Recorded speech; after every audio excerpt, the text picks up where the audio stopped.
A paz do Senhor, meu irmão, a paz do Senhor, minha irmã. Eu sou José da Filadélfia. Vim trazer uma mensagem que vai edificar a sua vida através do pastor Isaías Ramos. Deus abençoe. Vamos para a mensagem. Pastor Isaías Ramos.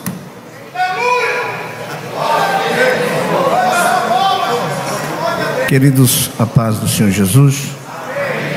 Você que trouxe Bíblia, por favor, abra sua Bíblia no livro de Mateus. Vou se utilizar desta aqui. Mateus 26. Quero agradecer ao pastor presidente desta igreja, pastor José Carlos de Lima, por esta honrosa e dignificante oportunidade. A minha gratidão. E ver aqui pastor Álvaro, pastor Daniel, prazer em revê-los. Deus abençoe a vida de todos os pastores e obreiros que estão aqui vieram adorar a Deus. Desta feita faço-me acompanhar do pastor Bleno. Para mim é muito honroso e gratificante. Deus tem usado nesta nação e vai continuar usando, viu, pastor Bleno? Amigo e irmão, estará em São Paulo disseminando a palavra. Que bom estar aqui. Manda um abraço também do pastor de Aracaju, pastor Elionaldo. Estivemos lá, que Deus abençoe. Pastor Caio, ali de Apropriar. E eu tive o privilégio, pastor José Carlos de Lima, de rever a oriunda onde a minha família estava. Não sabia, era Giralda Intiúba, perto de Porto Real de Colégio. Um abraço ao meu tio Nerito, a todos que estão assistindo, amém? Mateus 26. Os que acharam podem dizer amém? Diz assim o texto da palavra: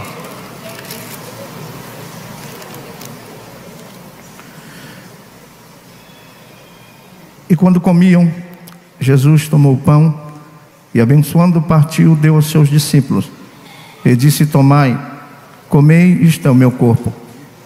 E também, tomando o cálice, dando graças, deu-los, dizendo: Bebei deles todos, porque isto é o meu sangue, o sangue da nova aliança, que é derramado por muitos para a remissão de pecados. Quantos podem dizer amém por essa leitura? Você pode, se você puder, complete a frase: este sangue é o sangue da nova. Queridos irmãos, depois da queda no jardim do Éden, onde tocar onde não deveria tocar, a raça humana entra em processo, de perdição em várias áreas. E o grande problema hoje da igreja, em algumas igrejas brasileiras, é que ela está sendo judaizada. Ela é verotestamentária. Tudo que eles sabem a respeito de Deus é do Antigo Testamento. Eles não estão lendo mais o Novo Testamento. Pastor, o que isso tem a ver? Tem tudo a ver com relação a você estar inserido nesse contexto de igreja. Porque o Antigo Testamento foram pactos e alianças que Deus havia estabelecido. Haja visto que o Deus da Bíblia é conhecido como Deus de alianças. A primeira aliança que Deus fez foi com Adão antes de pecar. Essa aliança era tão forte, tão impactante, que Deus falava cara a cara, tete a tete com Adão no jardim do Éden. Mas toda aliança havia um pré-requisito estabelecido. Essa não foi diferente. Deus disse: eu dou acesso a todas as árvores, exceto a árvore da ciência do bem e do não toque nela, porque certamente se vocês tocarem, essa aliança será quebrada. Eva tocou onde não deveria tocar e a aliança foi quê? Mas Deus aparece novamente, porque as misericórdias dele se renovam a cada manhã. Ele disse: ei Adão, eu venho falar com você, porque essa aliança foi quebrada, mas eu farei uma nova aliança, porque da semente da mulher eu vou levantar um que vai esmagar a cabeça da serpente. A outra aliança que Deus fez, mostrando o pacto que fez com Noé. Noé, todas as vezes que você vê esse arco, saberá que é o meu pacto, que eu não vou destruir mais a raça humana com água. A outra aliança que Deus fez, usando a vida do patriarca: eu venho falar com você, porque a partir de agora o teu nome não se chamará Abrão, mas Abraão. O Abraão, conte as estrelas do céu, se é que pode contá-las. A Bíblia não diz se ele contou, mas eu imagino que ele olha e diz: Senhor, são muitas estrelas.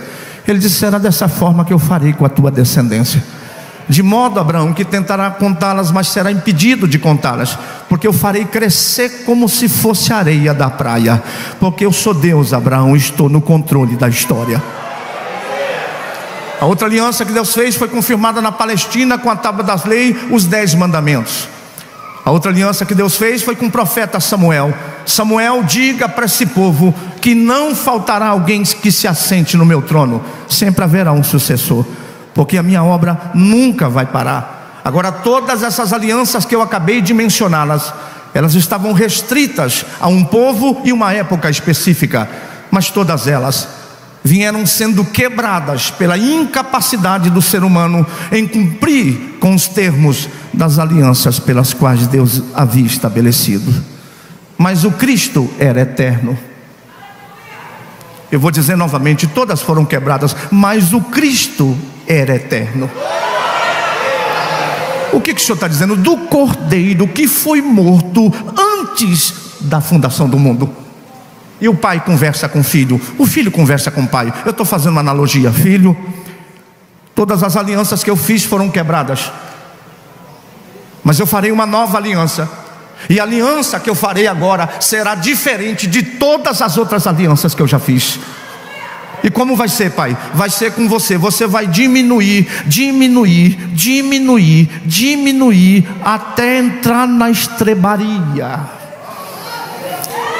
E a Bíblia diz: e o verbo se fez carne e habitou entre nós, e nós vimos a sua glória, como a glória do unigênito Filho de Deus, cheio de graça e de verdade.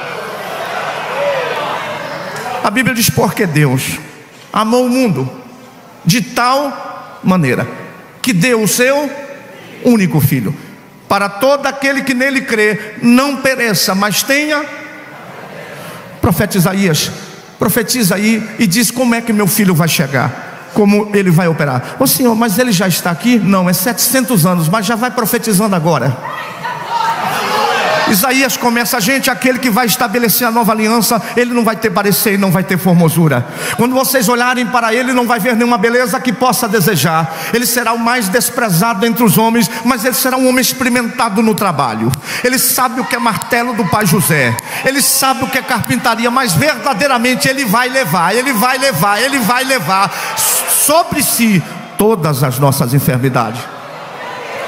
O castigo que nos traz a paz estará sobre ele, e sobre as suas pisaduras nós seremos. Agora, o que eu acho mais lindo da profecia de Isaías aqui, gente, mesmo ele sendo Deus, mesmo ele tendo todo o poder, ele não vai se utilizar do poder que tem. Por que, Isaías? Porque ele virá como um cordeiro mudo. Não se ouvirá a voz dele na praça.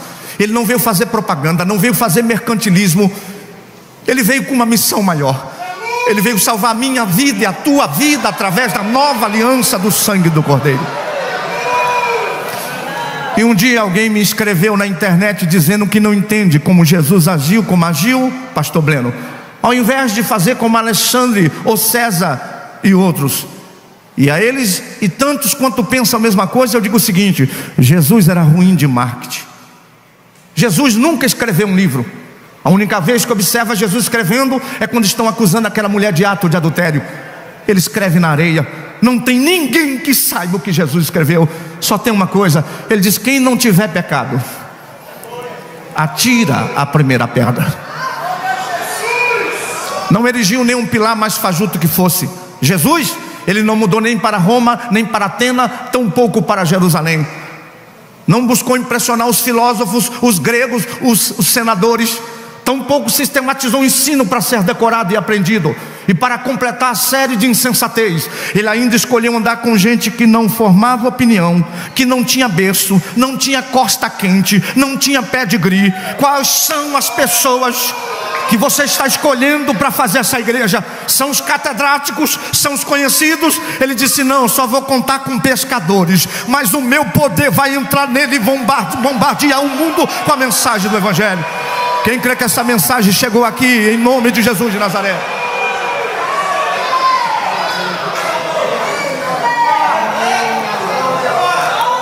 Jesus, ele nunca fez propaganda de milagres.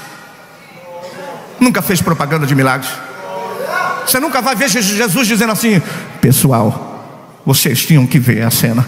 Lázaro há 4 dias, e eu cheguei com a minha voz: Lázaro. Não. Vocês tinham que ver como Lázaro saiu. Jesus nunca fazia isso. Pelo contrário, ele realizava milagre e fazia assim: não conta para ninguém.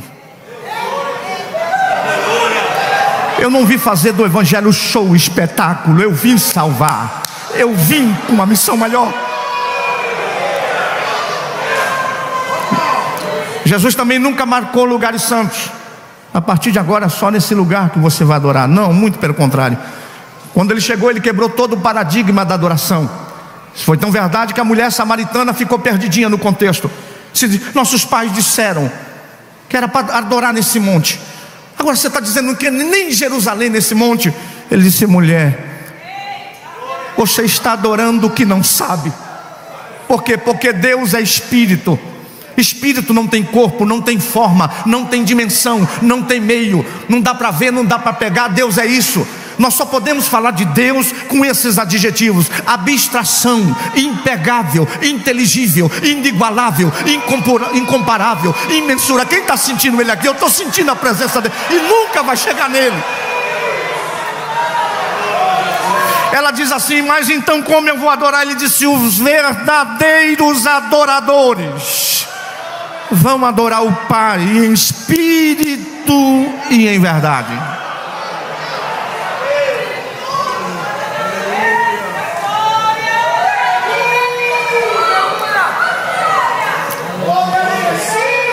Eu li um texto. Eu faço uma síntese. Eu li o texto. Chegou a reta do ministério de Jesus, reta final. Ele chama os discípulos para cear. Pega o pão, dá as últimas instruções, levanta para o alto, e tendo dado graças, observe que ele parte o pão com a mão. O pão da época é como se fosse uma bolacha.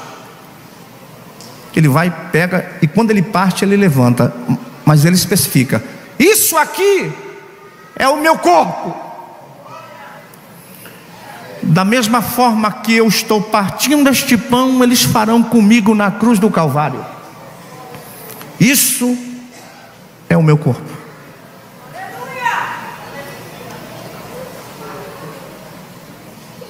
Porque ele sabia da coroa de espinho, ele sabia dos pregos.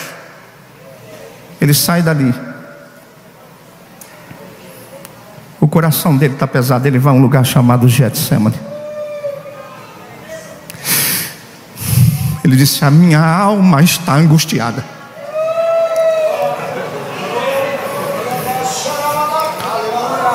E quando ele está dando o pão, ele disse assim: aquele que come do meu bocado vai me trair.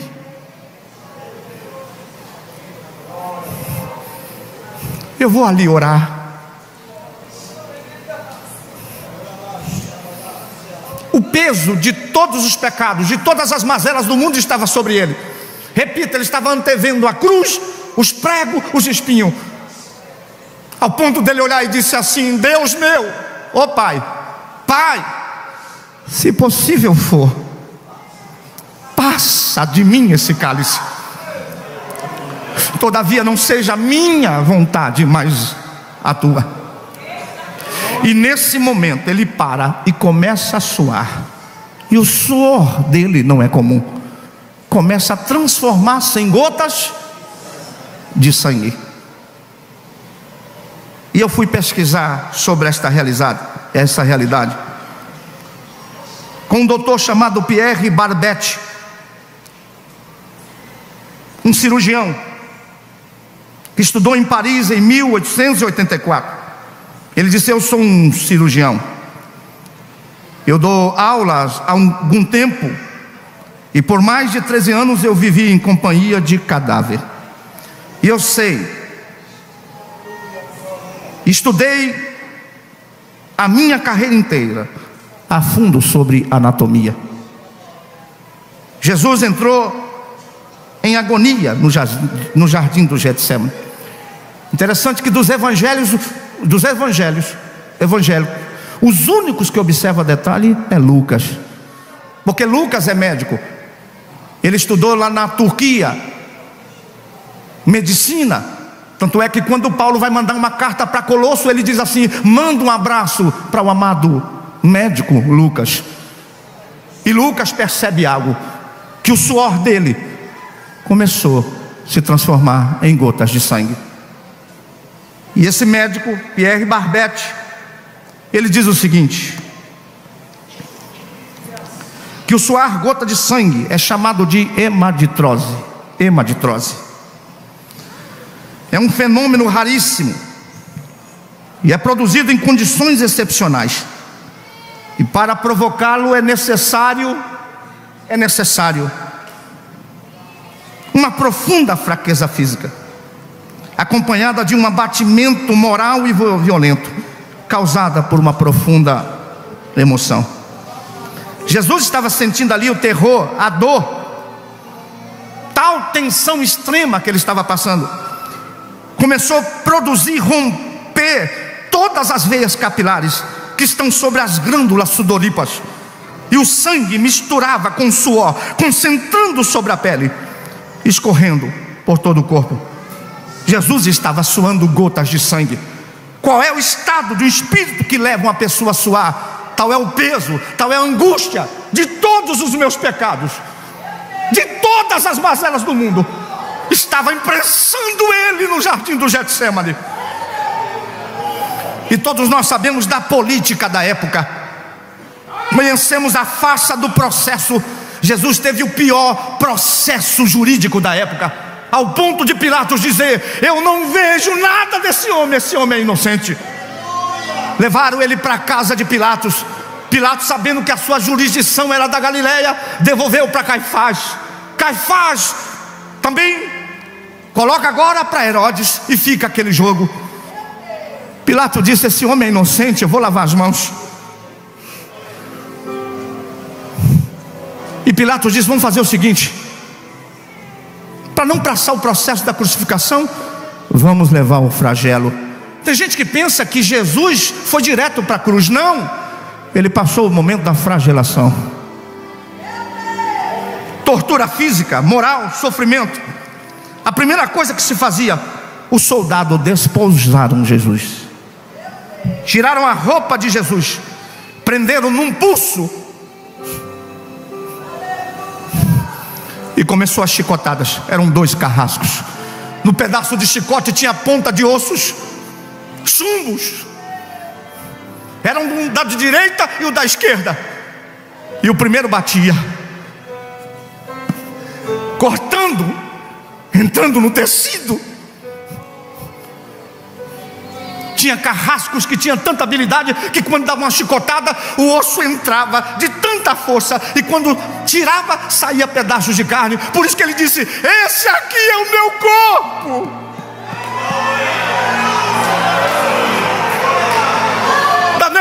Da mesma forma que eu estou partindo esses pães, eles vão me partir na cruz do Calvário. Ele leva 39 chibatadas, segundo a lei mosaica, sem interrupção, da direita, da esquerda, da direita e da esquerda. Ele começa a levar chibatada, golpeada. A pele dele se dilacera e rompe. O sangue começa a espirrar. A cada golpe Jesus reage. Então era a dor do chicote. A força dele se esvai. O suor frio impregna a fronte. A cabeça dele gira em uma vertigem. Calafrios que cobrem o rosto. Se Jesus não tivesse amarrado a um tronco, ele cairia na própria poça. Depois veio o escárnio da coroa, porque disseram: ele é rei dos judeus. Pegaram uma coroa de espinho, o espinho mais forte do que a acácia,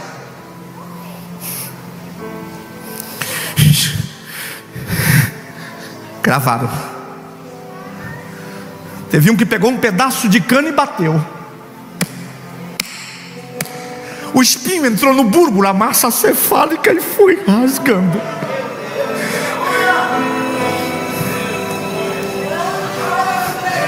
Uracalaba. Pregaram um manto de escarlate e colocaram sobre ele. A costa estava toda aberta com sangue. O manto colou na pele. E eles brincavam: olha o rei! Olha o rei dos judeus!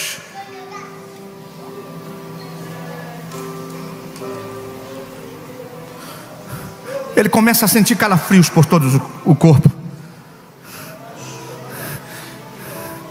Os soldados começam a puxarem ele pela corda.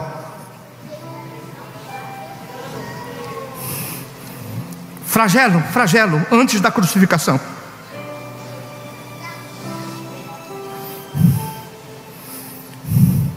Daqui a pouco pega um madeiro de aproximadamente 136 quilos. Colocam nas costas, aberta pelo chicote. Ele vai arrastando na via dolorosa. Estudiosos dizem que ele caiu 3 vezes. Simão foi lá ele ajudar a levar a cruz. 600 metros até chegar ao Monte Caveira.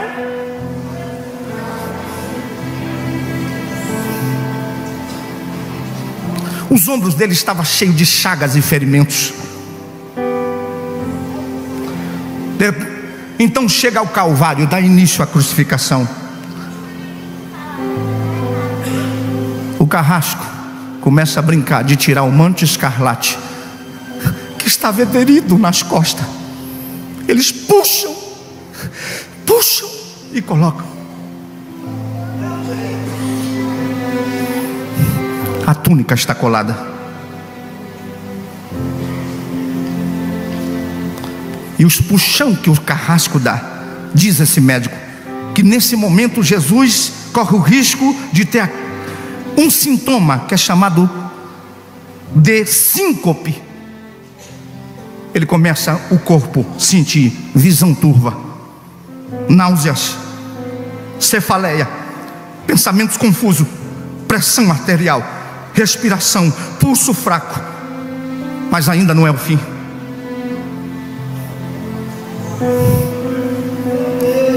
Quando chega no Calvário, é deitado. Deitado sobre o madeiro. Então lá vai o carrasco, pega a medida da mão, estica, pregos quadrados.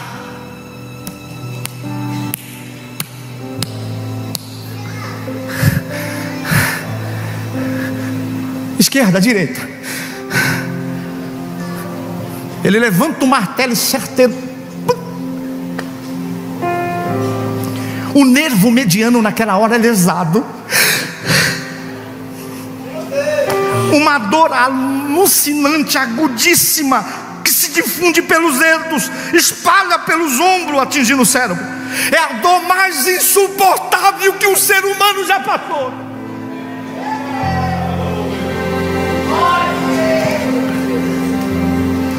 O nervo dele está esticado com uma corda de violino. Vão para os pés, dobra os pés.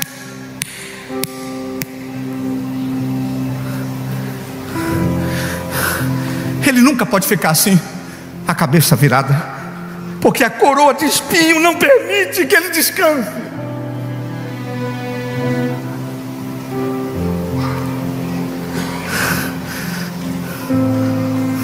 Ao meio-dia, Jesus sente sede. Ele não bebeu desde a tarde anterior. Estava desidratado pela perda de tanto sangue. Seu corpo era uma máscara de sangue. A boca estava semiaberta, os lábios inferior, a garganta seca, queima, mas ele não pode beber. Deram uma esponja com a droga judaica para ele sentir-se passadão, mas ele rejeitou. Os músculos do braço enrijecem em uma contração que vai se acentuando. Os bíceps esticados, os dedos se encurvam. É como acontece com alguém ferido de tétano. É isto que os médicos chamam de tetania. Quando o sintoma está generalizado ao corpo, o corpo dele começa a inchar de tantas inflamações. tem sede como um asmático.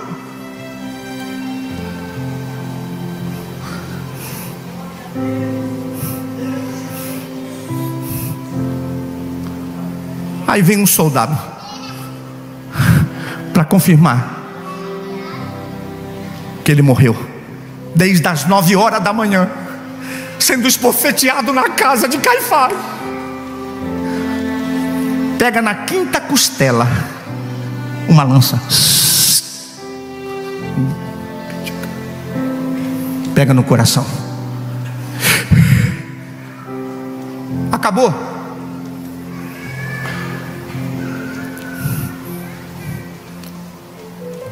Só que daqui a pouco acontece algo. Jesus faz um esforço sobrenatural, porque Jesus vai falar.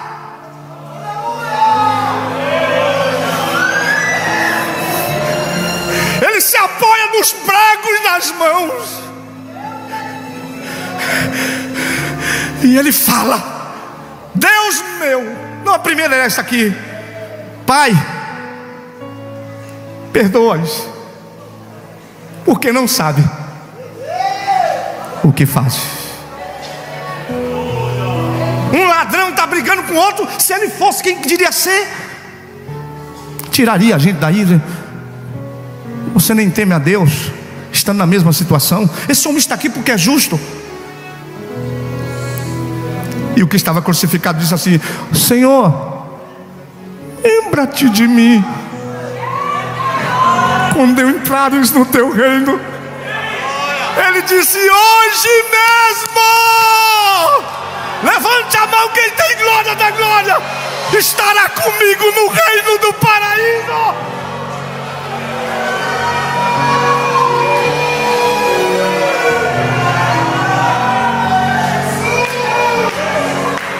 Maria acompanhou ele. A Maria acompanhou. E ele na cruz disse assim: mulher, eis aí o teu filho. João, olha aí a sua mãe.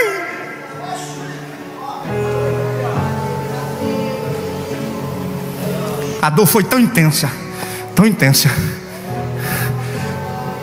que ele diz assim: Eloi, Eloi, lama sabachthani. Deus meu, por que me desamparaste? O céu escurece. Huracão, eu estou sentindo Deus aqui esta noite nessa palavra. Só quem pode dar um glória a Deus aqui, eu estou sentindo Ele aqui esta noite, meu Deus.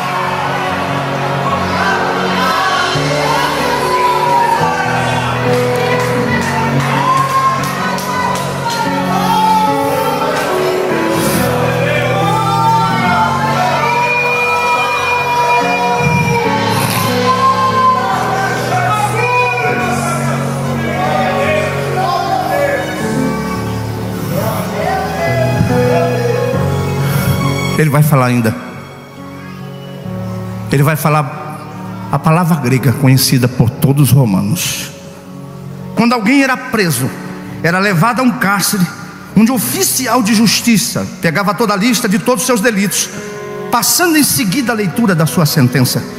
Cumprindo a tal sentença, o mesmo oficial o tirava do cárcere, pegava o selo da autoridade vigente e batia.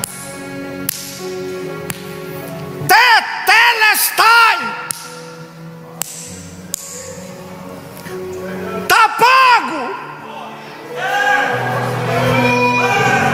Diga pro teu irmão: tá pago. Diga aí: tá pago. Diga aí, irmão: tá pago.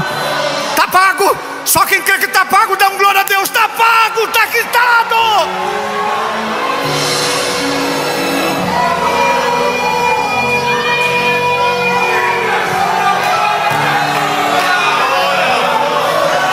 Não é pecado não, pega na mão do seu irmão, diga: tá pago, diga aí: tá pago. Quem pode dar o maior glória a Deus aqui: tá pago.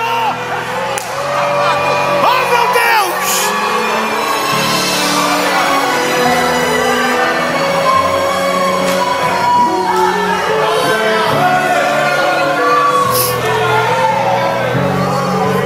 Aí os romanos, pastor José Carlos de Lima, e eu termino aqui agora, meu presidente, diz que acabou. Deus deu um nó na cabeça do diabo. Como é isso, pastor? Colocaram uma coroa de espinho na cabeça dele e o sangue ia descendo. Colocaram nas mãos e o sangue ia, me ajude, descendo, diga. Colocaram nos pés e o sangue ia. Um colocou uma lança e o sangue ia. Eles disseram: acabou, charlatão. Nada de divindade, nada de filho de Deus. E eu vou repetir: Deus deu uma nó na cabeça do diabo, porque eles esqueceram uma coisa. O que? A aliança tinha que ser de sangue. Não foi por ouro, não foi prata, foi sangue. Levante a mão e dá glória. Fica na malha. Só quem pode levantar a mão, segurar a mão levantada. Quem tem glória dá glória, quem tem aleluia dá aleluia. Foi sangue.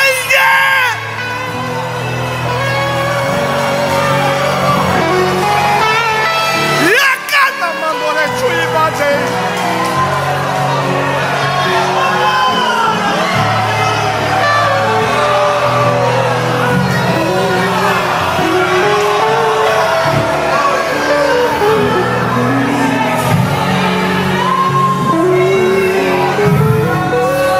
Como é que é? Mataram Jesus. Nunca mataram Jesus. Como é que mataram Jesus?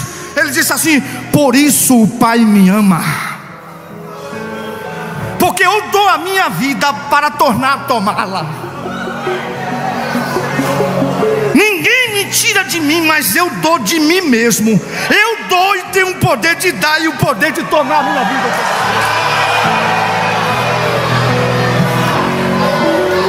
Foram dizer que ele está morto, ele disse: vamos ver se vocês mataram mesmo. Pai, ó Pai, nas tuas mãos eu entrego. Quem pode adorar a Deus por um minuto? Por um minuto.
Pai celeste, ao teu lado eu quero estar.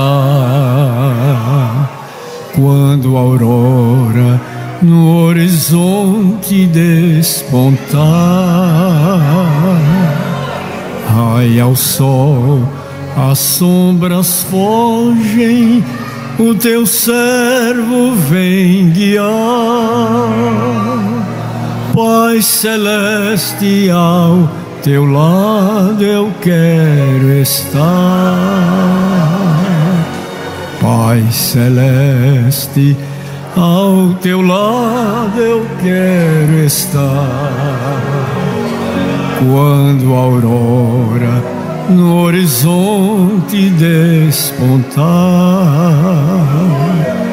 raia o sol, as sombras fogem, o teu servo vem guiar. Pai celeste, ao teu lado eu quero estar. Eu bem sei que muitos falam do caminho em que estou, mas Jesus me guia sempre, vai comigo por onde eu vou. Pai celeste, ao teu lado eu quero estar.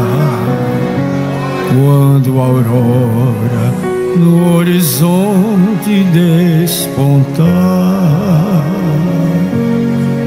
ai, ao sol as sombras fogem, o teu servo vem guiar. Pai celeste, não deixa de curtir e comentar, que é importante também, gente, e compartilhar. Nos ajude. Bom, Deus abençoe. Afinal, você está sendo edificado com a palavra de Deus.